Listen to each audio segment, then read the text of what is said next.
পার্কের মধ্যে প্রকৃতির সুন্দর থাকলেও সিঙ্গেলদের জন্য নয়। সো হে গাইস, আমি নিকিত, আমার ছোট্ট মিনি ব্লগে সবাইকে স্বাগত জানাই। আজকে তোমাদেরকে নিয়ে যাব ইসলামপুরের পার্কে। কি কি রয়েছে সবটা দেখানোর জন্য চেষ্টা করব। আমি এখন রয়েছি উত্তর দিনাজপুর জেলার শহরে ইসলামপুর পার্কে। এই পার্কটা ইসলামপুর নতুন বাস স্ট্যান্ড থেকে হাঁটা পথে দূরত্ব। এই হলো টিকিট কাউন্টার। ইসলামপুর পার্কের মাথা পিছু প্রবেশ মূল্য 20 টাকা। পার্কের সৌন্দর্য দেখার জন্য পার্কের টাইম হচ্ছে 2:30টা থেকে 5টা বিকাল খোলা থাকে। তোমাদের কাছে সমস্ত পার্কের কথা তুলে ধরছি এই ভিডিওর মাঝে। পার্কের শেষ সিনেমায় চলে আসলাম। একুরিয়াম হাউসের পাশে রয়েছে ছোট ছোট পাখির বাসা, দেখতে কিন্তু খুবই সুন্দর লাগছে। তার আগে রয়েছে অনেকগুলো খরগোশের ঘোষলা।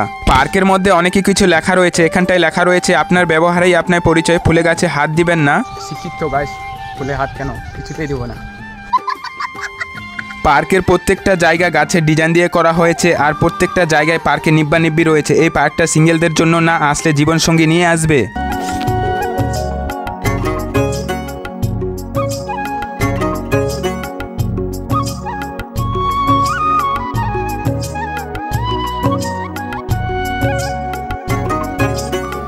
বন্ধুরা, তোমাদেরকে পার্কটা কেমন লাগলো অবশ্যই কমেন্ট করে জানাবেন। আরও এমন ভিডিও দেখতে চাইলে চ্যানেলটিকে সাবস্ক্রাইব করে দিয়ে পাশে থাকবেন। দেখা হচ্ছে অন্য কোনো ভিডিওতে। ভালো থাকবেন, টাটা।